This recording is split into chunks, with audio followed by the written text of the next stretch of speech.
रसायन विज्ञान की वह शाखा है जिसके अंतर्गत हम किसी वस्तु के गुणधर्म, संगठन और उसकी रासायनिक अभिक्रियाओं के बारे में अध्ययन करते हैं, उसे हम रसायन बोलते हैं। जिसकी मैं यहाँ पे परिभाषा के रूप में लिख रहा हूँ। विज्ञान की वह शाखा है,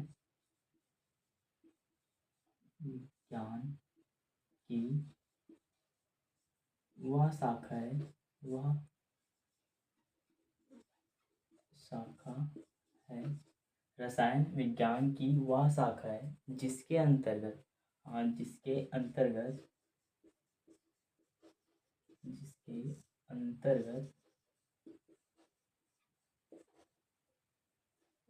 जिसके अंतर्गत हम किसी वस्तु की विज्ञान की वह शाखा है जिसके अंतर्गत हम किसी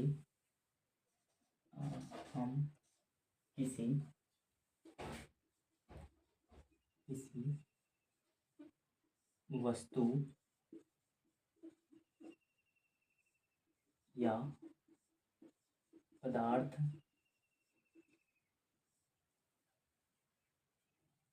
के संगठन,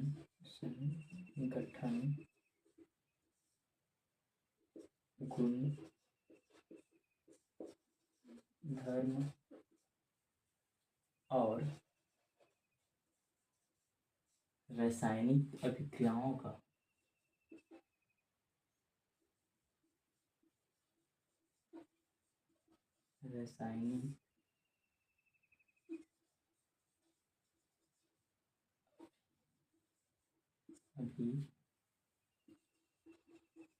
क्रियाओं का अध्ययन करते हैं।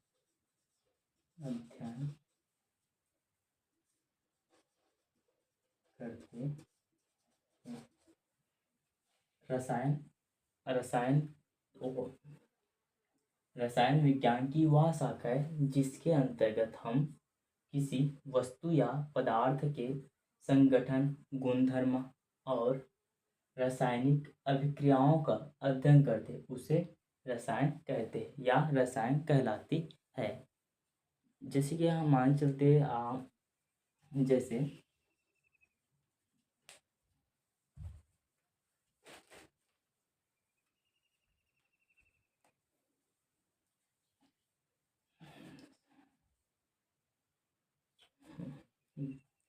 रसायन विज्ञान की वह शाखा है जिसके अंतर्गत हम किसी वस्तु या पदार्थ के संगठन, गुण, धर्म और रासायनिक अभिक्रियाओं का अध्ययन करते हैं, उसे रसायन बोलते हैं।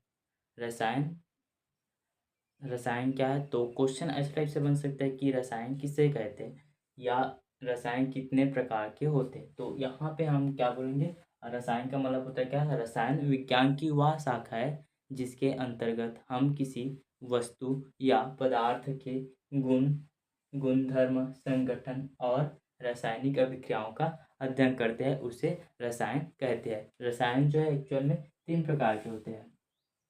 रसायन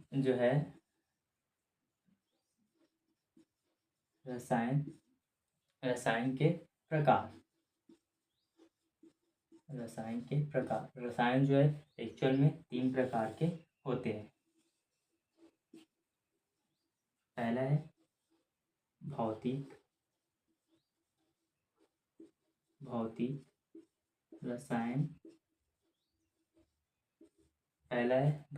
रसायन। दूसरा है कार्बनिक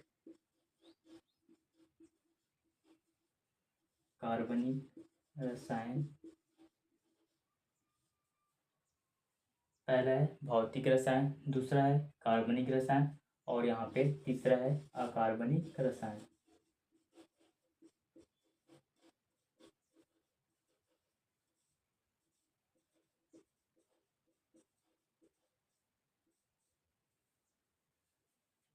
तो यहाँ तक आप लोगों को समझ में आया होगा या नहीं पता नहीं, एक बार और रिपीट करके देखते हैं क्या है ना। तो रसायन क्या है? तो रसायन विज्ञान की वह शाखा है जिसके अंतर्गत हम किसी वस्तु या पदार्थ के संगठन, गुणधर्म और रासायनिक अभिक्रियाओं के बारे में अध्ययन करते, उसे हम क्या बोलते हैं? रसायन बोलते हैं। और रसायन जो है ना एक्चुअल में 3 प्रकार के होते हैं। पहला है भौतिक रसायन, दूसरा है कार्बनिक रसायन, तीसरा है अकार्बनिक रसायन।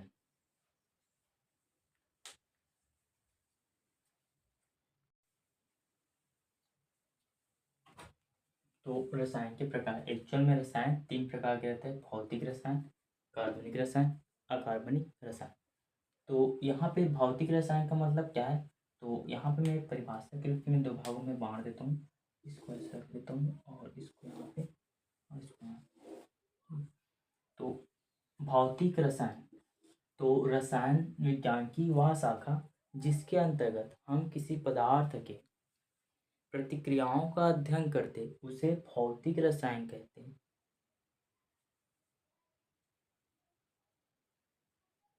ठीक है, मतलब मेरे कहने का मतलब यह है कि रसायन विज्ञान की वह शाखा, यहाँ पे मैं लिख देता हूँ जैसे कि यहाँ पे रसायन विज्ञान, रसायन विज्ञान विद्या। ठीक है, तो मेरे को परिभाषा बनाना है, तो क्या है, रसायन विज्ञान की वह शाखा जिसके अंतर्गत हम किसी वस्तु की प्रतिक्रियाओं का अध्ययन करते, जैसे कि जो पदार्थ है उसमें ना कुछ परिवर्तन हो रहा है, तो वह कितने समय में परिवर्तन होगा, तो उस परिवर्तन को हम किससे मापेंगे, तो भौतिक रसायन के अंतर्गत ही मापेंगे, है ना। उसको हम ना भौतिक रसायन बोलते हैं। अगर परिभाषा के रूप में हमको बनाना है क्या है भौतिक रसायन, तो भौतिक रसायन क्या है, तो रसायन विज्ञान की वह शाखा है जिसके अंतर्गत हम किसी वस्तु के प्रतिक्रियाओं का अध्ययन करते उसे भौतिक रसायन कहते हैं। फिर यहाँ पे आता है एक कार्बनिक रसायन। तो कार्बनिक रसायन का मतलब क्या है, रसायन विज्ञान की वह शाखा जिसके अंतर्गत हम कार्बन युक्त यौगिकों का अध्ययन करते हैं उसे हम कार्बनिक रसायन कहते हैं। फिर तीसरा आता है यहाँ पे अकार्बनिक रसायन। तो अकार्बनिक रसायन का मतलब क्या है, जिसमें रसायन विज्ञान की वह शाखा है। अकार्बनिक रसायन मतलब क्या है, रसायन विज्ञान की वह शाखा है जिसके अंतर्गत हम कार्बन युक्त यौगिकों का अध्ययन नहीं करते उसे हम क्या बोलते हैं, अकार्बनिक रसायन कहते हैं। एक्चुअल यहाँ पे मैं परिभाषा के रूप में लिख देता हूँ। तो एक्चुअल में है क्या, तो मैंने एक डायग्राम के टाइप से बना दिया। मेरे को परिभाषा ऐसा सरल लगता है कि बनाने में, परिभाषा बनाना भी अगर आए तो हमको यहाँ पे रटना नहीं रहता है, तो रटने का ज़रूरत ही ना रहा, इसके लिए ना मैंने सीधा एक शॉर्ट फॉर्म में ऐसा बना देता हूँ। और यहाँ पे बनाने से ना परिभाषा भी बनाना ना आसान हो जाता है। जैसे कि मैंने भौतिक रसायन बोला, तो भौतिक रसायन का मतलब क्या है, तो रसायन विज्ञान की वह शाखा जिसके अंतर्गत हम किसी वस्तु के प्रतिक्रियाओं का अध्ययन करते हैं, उसमें हम उसकी गति या स्पीड या कार्य करने की क्षमता का अध्ययन करेंगे, उसको हम क्या बोलेंगे, रसायन विज्ञान कहते हैं। ठीक है, फिर दूसरा है जैसे कि कार्बनिक रसायन। तो कार्बनिक रसायन का अगर परिभाषा बनाना है, तो यहाँ पे है रसायन विज्ञान की वह शाखा जिसके अंतर्गत हम किसी कार्बन युक्त यौगिकों का अध्ययन करते उसे हम क्या बोलते हैं, कार्बनिक रसायन कहते हैं। उसी प्रकार से अकार्बनिक रसायन, अकार्बनिक रसायन का मतलब है रसायन विज्ञान की वह शाखा जिसके अंतर्गत हम कार्बन कार्बन युक्त यौगिकों का अध्ययन नहीं करते, जिसमें कार्बन रहेगा उसका हम लोग अध्ययन नहीं करेंगे, उसको हम क्या बोलते हैं, कार्बनिक रसायन। जैसे कि यहाँ पे मैं बता देता हूँ, कार्बनिक रसायन मतलब क्या है, तो कार्बनिक रसायन में क्या हो जाएगा, वसा हो जाएगा। ठीक है, दूसरा क्या है, जैसे कि प्रोटीन हो जाएगा। तो जिसमें भी ना कार्बन परमाणु रहेगा, जिसमें भी क्या रहेगा, कार्बन परमाणु रहेगा, वो कौन सा है, कार्बनिक रसायन है। उसी प्रकार से अकार्बनिक रसायन। तो अकार्बनिक रसायन का मतलब मैंने क्या बताया, रसायन विज्ञान की वह शाखा जिसके अंतर्गत हम कार्बन युक्त परमाणु का अध्ययन नहीं करते, मतलब कार्बन युक्त जो यौगिक रहेगा ना उसका हम लोग अध्ययन नहीं करेंगे, उसको हम क्या बोलेंगे, अकार्बनिक रसायन बोलेंगे। तो जैसे कि हम लोग अगर उदाहरण के रूप में रखते हैं यहाँ पे, जैसे कि रखता हूँ मैं, तो अकार्बनिक रसायन क्या है, तो जैसे कि हम लोग अगर H2O देखते हैं, तो H2 एक यौगिक है, लेकिन इसमें कार्बन परमाणु, क्या कार्बन परमाणु नहीं है, मतलब ये कौन सा यौगिक है, अकार्बनिक रसायन है। अगर इसमें देखते हैं, जैसे कि हम लोग ना वसा लिखा हूँ मैं, एक प्रोटीन लिखा हूँ, तो वसा में क्या रहता है, H2। वसा जैसे कि आप मान सकते हम लोग ना इसको रखते हैं, मेथेन को रखते हैं। ठीक है, तो ये क्या है, जिसमें कार्बन ही है ना, तो कार्बन युक्त परमाणु मतलब ये कौन सा है, कार्बनिक रसायन है ना। यहाँ पे जैसे कि ना मैं मान सकती है कि ना जैसे कि पानी का सूत्र है, तो पानी हो गया मान चल, ठीक है, पानी का सूत्र है। उसी प्रकार से एक और सोचते हैं, मान चल की एक चट्टान है, जैसे कि ना पानी हो गया अपन, और खनिज, खनिज,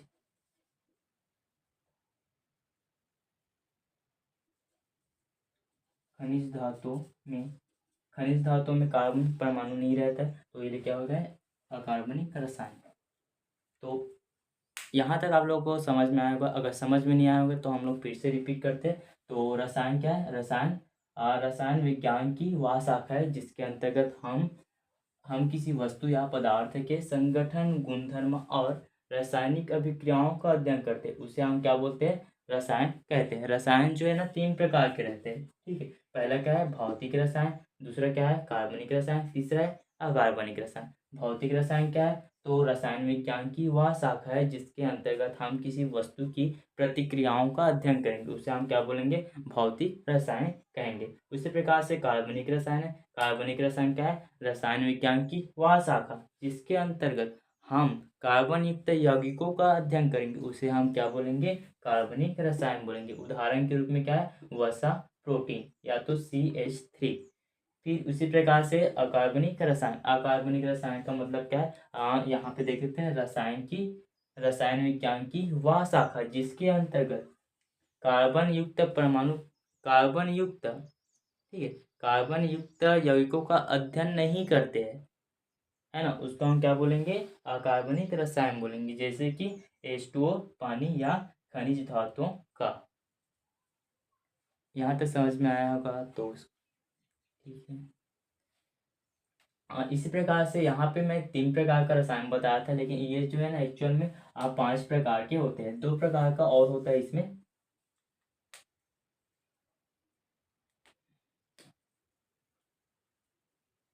तो यहाँ पे मैंने ये 3 बताया था। रसायन रसायन के प्रकार को मैंने 3 प्रकार के बता दिया था। भौतिक रसायन बताया था, कार्बनिक रसायन बताया था, अकार्बनिक रसायन बताया था। तो इसके ना उप रसायन और रहते हैं इसके, 2 उप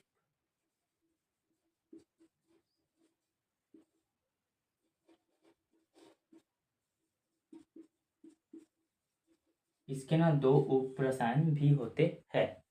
जैसे कि यहाँ पे मैं लिख देता हूँ, इसके कितने और होते हैं, 2 ना उप रसायन होते हैं। एक तो यहाँ पे मैं सीधा चौथा नंबर डाल देता हूँ, और एक है चौथा नंबर है, जैसे कि यहाँ पे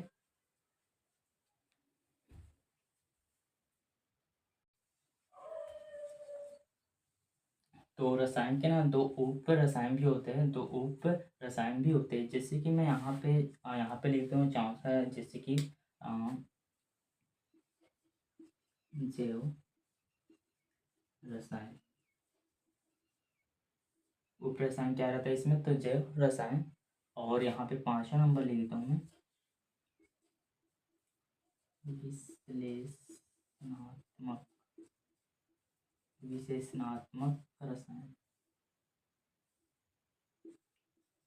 रसायन, ठीक है। तो 2 उप रसायन विज्ञान की 2 रसायन की 2 और उप रसायन होता है। जैसे कि पहला है जैव रसायन, मतलब चौथा नंबर पे आ जाएगा, यहाँ पे हमारा जैव रसायन आ जाएगा, जैव रसायन। तो जैव रसायन क्या है, तो रसायन विज्ञान की या वह शाखा जिसके अंतर्गत जीवित वस्तुओं में होने वाली प्रतिक्रियाओं का अध्ययन करते हैं, उसे हम क्या बोलेंगे, जैव रसायन, ठीक है। तो जैव रसायन क्या है, तो रसायन विज्ञान की वह शाखा जिसके अंतर्गत जीवित वस्तुओं के में होने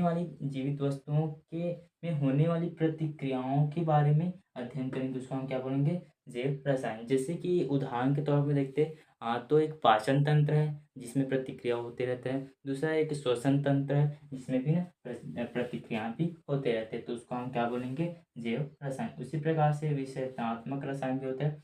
विशेषणात्मक रसायन का मतलब क्या रहता है, तो रसायन विज्ञान की वह शाखा जिसके अंतर्गत हम होने वाली गतियों का अध्ययन करते, उसे हम क्या करते, विशेषणात्मकता रसायन बोलते हैं, विशेषणात्मकता रसायन कहते हैं। तो उसी प्रकार से रसायन विज्ञान कई कई अलग अलग प्रकार के भी होते हैं। जैसे कि अगर अगर सोचा जाए, एक प्रकार तो नाभिकीय रसायन है, एक प्रकार सोचा जाए तो और क्या हो, विशिष्ट और हो सकता है, मानचर की यहाँ पे अगर देखा जाता है तो एक तो है कृषि रसायन। इसी प्रकार से और अगर सोचते हैं तो जैसे कि अगर दूसरा देखते हैं तो मानचर की एक और हो सकता है नाभिकीय रसायन। नाभिकीय रसायन ये भी उसका प्रकार हो सकता है। जैसे कि और सोचते हैं मानसिक कृषि रसायन हो गए, नाभिकीय रसायन हो गए, मानच और क्या पढ़ते हैं जैसे कि रसायन विज्ञान के अंतर्गत तो मान हम लोग ना भौतिक रसायन तो पहले से जान चुके हैं। तो यहाँ पे जैसे कि औद्योगिकीय रसायन हो सकता है एक औषधीय औद्योगिकीय रसायन ये भी हो सकता है ना। तो ऐसी ना कई प्रकार के यहाँ पे ना रसायन जो है एक्चुअल में ना तीन प्रकार के माने जाते हैं। एक तो पहला क्या माना जाएगा भौतिक रसायन, दूसरा है कार्बनिक रसायन और तीसरा है अकार्बनिक रसायन। और इसके ना दो उप रसायन भी होते हैं, वो क्या है जैव रसायन होता है और ना विश्लेषणात्मक रसायन होता है ना। और कई प्रकार के और रसायन होते हैं उसे हम विशिष्ट रसायन भी बोलते हैं। तो जैसे कि रूप में यहाँ पे मैं कृषि रसायन हो सकता है, नाभिकीय रसायन हो सकता है, औद्योगिकीय रसायन हो सकता है। तो ये अलग अलग के रसायन और रहते हैं। तो आज के टॉपिक बस यहाँ तक बस रखते हैं। नेक्स्ट टॉपिक में हम कुछ अलग बात करें तो रसायन के अगर बारे में सोचा जाए तो बस इतना है। अब इसके आगे में हम ना द्रव के बारे में बात करेंगे। तो यहाँ तक अगर वीडियो अच्छा लगा हो तो लाइक शेयर कमेंट करें।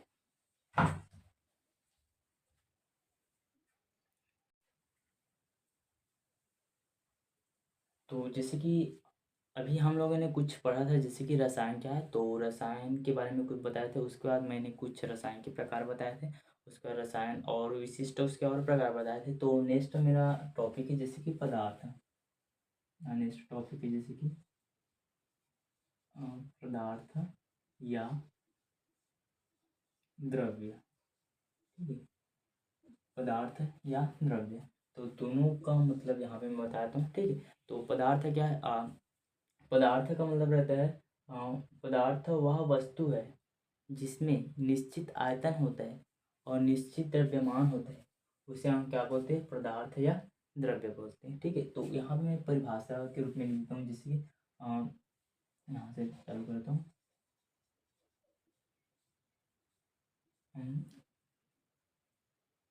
वह वस्तु वह वस्तु वह वस्तु जिसमें निश्चित निश्चित आयतन और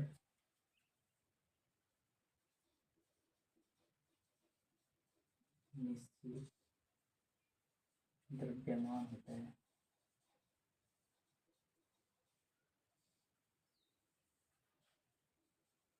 होता है उसे पदार्थ या द्रव्य कहते हैं। तो पदार्थ या द्रव्य क्या है, तो यहाँ पे मैं बताना चाह रहा हूँ वह वस्तु जिसमें निश्चित आयतन होगा और निश्चित द्रव्यमान होता है, उसे क्या बोलते हैं पदार्थ या द्रव्य कहते हैं। ठीक है, और यहाँ पे जैसे कि मैं उदाहरण या जैसे रख लेता हूँ। जैसे ठीक है, मानचर की ना ये एक गिलास है मानचर। ठीक है, गिलास बनाता हूँ तो यहाँ पे जैसे मैं ऐसे गिलास बना लेता हूँ। ये वहाँ मानचर की एक गिलास है। ठीक है, तो इस गिलास में ना एक कांच का गिलास है। ठीक है, एक कांच का कप या कुछ भी कीप लिख देता हूँ चल। ठीक है, एक कांच का कीप है। तो इसने जो कहा है ना एक स्थान क्या है, एक निश्चित यहाँ पे क्या किया है, यहाँ पे एक ने यहाँ पे एक निश्चित स्थान गिरा है। स्थान गिरा है इसका मतलब क्या है इसमें ना चलो निकल या पदार्थों को दूसरे शब्द में बोला जाए तो जो वस्तु स्थान घेरता है और उसका एक द्रव्यमान होता है उसको हम क्या बोलते हैं पदार्थ या द्रव बोलते हैं। ठीक है, जैसे कि उदाहरण के रूप में समझता हूँ मैं जैसे रख लेता हूँ। तो मैंने ना इसमें एक शब्द बताया है ना, तो परिभाषा क्या बताया पदार्थ का, तो वह वस्तु जिसमें निश्चित आयतन होता है। तो यहाँ पे मैंने आयतन बताया, तो आयतन है क्या एक्चुअल में, है ना। और दूसरा बात क्या बताया, और निश्चित द्रव्यमान होता है ना। तो ये द्रव्यमान है क्या, ठीक है। और हाँ, तो वह वस्तु जिसके अंतर्गत है ना, तो वह वस्तु जिसमें निश्चित आयतन और निश्चित द्रव्यमान होता है उसे पदार्थ या द्रव कहते हैं। तो इसमें आयतन का मतलब क्या है और द्रव्यमान का मतलब क्या है। तो इसी को मैं एक उदाहरण से समझाना चाह रहा हूँ। जैसे कि ना एक ये वस्तु है, ठीक है। मान से कि मैं एक गिलास के रूप में एक वस्तु बना लेता हूँ। मान से कि गिलास है, ठीक है। गिलास है, जैसे कि ये मान से मैं लिख लेता हूँ यहाँ पे कांच का गिलास है, ठीक है। कांच का गिलास, ठीक है। कांच का गिलास है ना। ठीक है। तो ये कांच का गिलास है, तो ये जो वस्तु है ना, तो मैंने क्या बताया, मैं 2 पॉइंट मुख्य बिंदु है, जैसे कि मुख्य रूप में अगर देखा जाए तो 2 पॉइंट आया। पहला तो आया एक आयतन आया है, ठीक है। तो आयतन एक आयतन आया है, और दूसरा पॉइंट आया है यहाँ पे ना, जैसे कि स्टार रख लेता हूँ मैं, इसको भी स्टार। दूसरा पॉइंट आया यहाँ पे द्रव्यमान आया है, ठीक है। तो ये दोनों है क्या, है ना। और दोनों को मिला के हमने क्या बताया यहाँ पे, एक द्रव्यमान आया है और एक आयतन आया है ना। तो मैंने क्या बताया, पदार्थ क्या है, तो वह वस्तु है ना। पदार्थ का मतलब क्या है, पदार्थ का मतलब क्या है, वह वस्तु जिसमें निश्चित आयतन होता है और निश्चित द्रव्यमान होता है उसे हम क्या बोलते हैं, पदार्थ या द्रव बोलते हैं ना। और इसी को अगर दूसरे शब्द में बोला जाए, है ना, तो वह वस्तु जो स्थान घेरता है और जिसमें वजन होता है उसको हम क्या बोलते हैं, पदार्थ या द्रव्य कहते हैं, है ना। उदाहरण के रूप में मैंने समझाना चाह रहा था, है ना। तो मैंने एक गिलास लिया है ना, तो इस गिलास ने, जैसे मैं यहाँ पे मैं आयतन का है ना, तो जैसे मैंने कांच का गिलास लिया, ठीक है। तो जब कांच का गिलास लिया हूँ और मैं उस कांच के गिलास को अगर कोई भी जगह रखता हूँ, है ना, तो एक स्थान घेरेगा, है ना। तो यहाँ पे जैसे मैंने यहाँ पे रखा है, तो यहाँ पे कुछ स्थान घेर लिया, है ना। तो जितना जो भी कोई वस्तु स्थान घेरता है ना, उसका मतलब क्या है, उसमें एक आयतन है, ठीक है। तो उसका मतलब जो भी वस्तु स्थान घेरेगा, है ना, उसको हम क्या बोलेंगे, मतलब कोई भी वस्तु जो स्थान घेरता है उसको हम क्या बोलते हैं, आयतन बोलते हैं, ठीक है। कोई भी वस्तु जो स्थान घेरता है उसको हम लोग ना आयतन बोलते हैं। एक्चुअल में इसको नहीं समझना है आयतन के रूप में, लेकिन हमको ना जो स्थान घेरेगा उसका मतलब क्या है, उसमें एक आयतन विद्यमान है ना। और उसी प्रकार से ना, जैसे मैंने कांच की वस्तु लिया था, तो कांच का गिलास लिया था, कांच का वस्तु एक गिलास बोल सकते हैं। तो यहाँ पे मैंने कांच का गिलास लिया, तो कांच के गिलास में एक्चुअल में इसमें वजन होगा, है ना। अगर कोई भी जिनिस वजन है मतलब क्या है, इसमें ना द्रव्यमान उपस्थित है ना। तो द्रव्यमान का मतलब क्या है, वह वस्तु जिसमें वजन होता है उसका हम क्या बोलते हैं, द्रव्यमान बोलते हैं, है ना। और आयतन क्या है, वह वस्तु जो स्थान घेरता है उसका हम क्या बोलते हैं, आयतन बोलते हैं। इसी को मैं उदाहरण के यहाँ पे उदाहरण के रूप में इसको जैसे मैंने बताया, इसको यहाँ पे मैं लिखता हूँ, मुख्य पॉइंट है। तो आयतन क्या है, तो पहला ना मैंने आयतन के बारे में लिख देता हूँ। तो वह वस्तु जो स्थान घेरता है, स्थान घेरता है।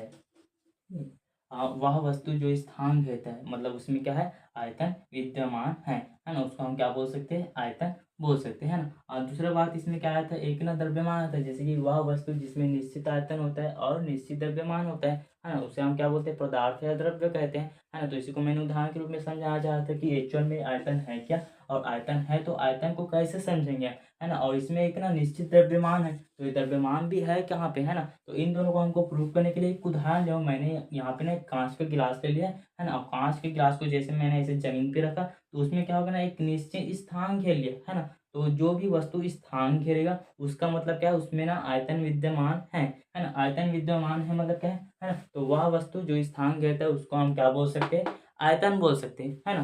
तो यहाँ तक समझ आए। उसी प्रकार से द्रव्यमान, तो द्रव्यमान का मतलब क्या है, वजन होता है। जैसे मैंने एक कांच का गिलास लिया, तो इसमें वजन होगा कि नहीं होगा, वजन है, इसका मतलब क्या है, इसमें है ना द्रव्यमान उपस्थित है ना। तो वह वस्तु जिसमें वजन होता है उसे हम क्या बोलते हैं, द्रव्यमान कहते हैं, है ना।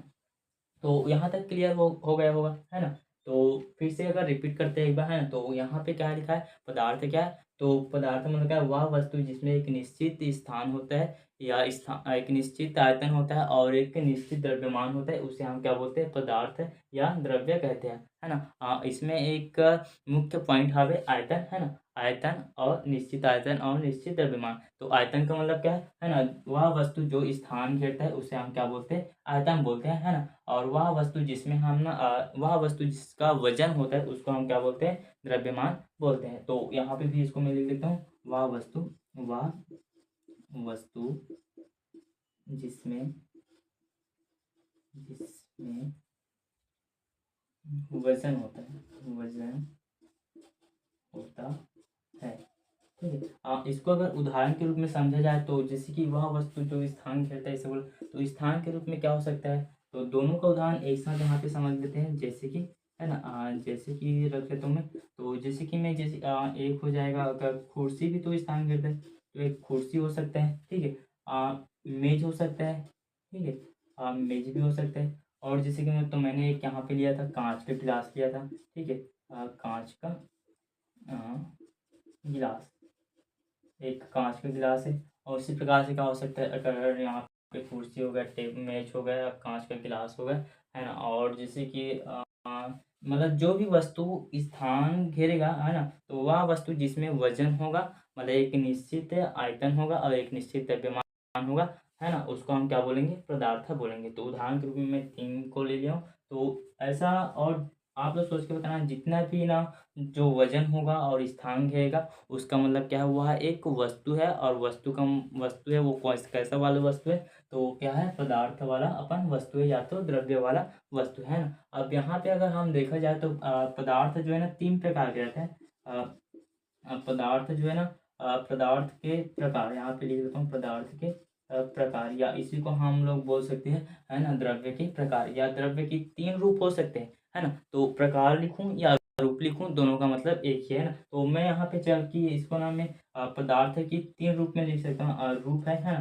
तो यहाँ पे मैं सीधा शॉर्ट में डाल देता हूँ, रूप के रूप में डाल देता हूँ, ठीक है। 3 रूप होते हैं, 3 रूप होते हैं। तो पहला रूप है जैसे कि यहाँ पे ना एक तो ठोस होता है, ठीक है। दूसरा पॉइंट क्या है, यहाँ पे ना ठोस है, तो इसी प्रकार से इसमें ना द्रव द्रव है, ठीक है। तीसरा पॉइंट यहाँ पे क्या हो जाएगा, गैस हो जाएगा। तो यहाँ तक कोई डाउट नहीं है ना। तो पदार्थ क्या है, तो पदार्थ यहाँ जैसे पदार्थ के 3 रूप होते हैं। कितने रूप होते हैं, 3 रूप होते हैं। पहला क्या है, ठोस, द्रव और गैस। कितने रूप होते हैं, 3 रूप होते हैं, ठोस, द्रव और गैस।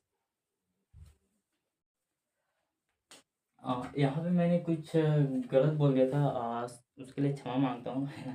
ताकि मैं जो है ना, असल बात यहाँ पे रूम में मैं अकेला हूँ और अकेला पढ़ा रहा हूँ, तो मेरे को कुछ अलग फील होता है ना। तो इसलिए मैं कुछ गलत बोल दिया, तो यहाँ पे ना ये निश्चित नहीं रहेगा, ठीक है। दोनों पे इसको हटा देता हूँ। तो पदार्थ क्या है, तो वह वस्तु जिसमें आयतन और द्रव्यमान होता है उसे पदार्थ या द्रव्य कहते हैं ना। और पदार्थ के 3 रूप होते हैं, ठोस, द्रव और गैस, है ना। तो ठोस का मतलब क्या है, ठोस की परिभाषा को पहले समझ लेते हैं, उस पर द्रव को, है ना। ठोस का मतलब क्या है, आप पदार्थ, वह वस्तु, है ना, वह वस्तु या वह पदार्थ, ठीक है, वह वस्तु या वह पदार्थ जिसमें निश्चित आयतन होगा, निश्चित द्रव्यमान होगा, उसको हम क्या बोलेंगे, ठोस कहेंगे, है ना। तो इसी को मैं यहाँ पे लिख देता हूँ, वह पदार्थ जिसमें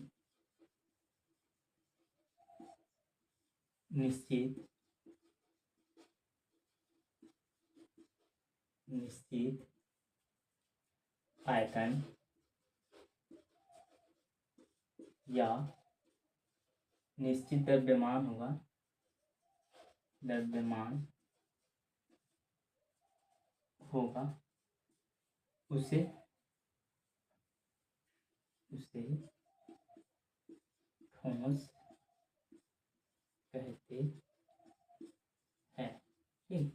तो ठोस का मतलब क्या है, वह पदार्थ है जिसमें निश्चित आयतन और निश्चित द्रव्यमान होगा, उसे हम क्या कहेंगे, ठोस कहेंगे। उदाहरण के रूप में जैसे कि मैं रखता हूँ, टेबल हो सकता है, टेबल, चेयर, मेज हो सकता है, मेज। इसी प्रकार से ना कुछ गिलास हो सकता है ना। तो जितना भी जो निश्चित स्थान घेरेगा, जिसमें निश्चित आयतन होगा और निश्चित द्रव्यमान होगा, उसका मतलब क्या है, वो ठोस वस्तु है, ठीक है। फिर उसी प्रकार से द्रव द्रव है ना। तो द्रव का मतलब है ना जिसमें निश्चित आयतन तो होता है लेकिन निश्चित द्रव्यमान नहीं होता है। पदार्थ की परिभाषा में मैंने कुछ गलत बोल दिया था, उसके लिए क्षमा याचना मांगता हूँ दिल से। क्योंकि मैं यहाँ रूम पे ना अकेला हूँ और सामने वाला रहता है तो कुछ अलग फील होता है, आप समझ सकते हो, है ना। तो मैं अकेला हूँ ये समझ के मैंने कुछ ध्यान नहीं दिया था, है ना, और बताने वाला भी नहीं। तो यहाँ पे मैं पहले दिल से क्षमा मांगता हूँ, कुछ गलत हो गया, ठीक है। तो पदार्थ क्या है, वह वस्तु जिसमें आयतन होता है और द्रव्यमान होता है, उसे क्या बोलते हैं, पदार्थ या द्रव्य कहते हैं। अब क्या है पदार्थ के रूप, तो पदार्थ के 3 रूप होते हैं, ठोस, द्रव और गैस, है ना। तो यहाँ पे हम लोग ठोस को पहले समझते हैं। तो वह पदार्थ है जिसमें, वह पदार्थ यहाँ पे लिख देता हूँ, वह पदार्थ,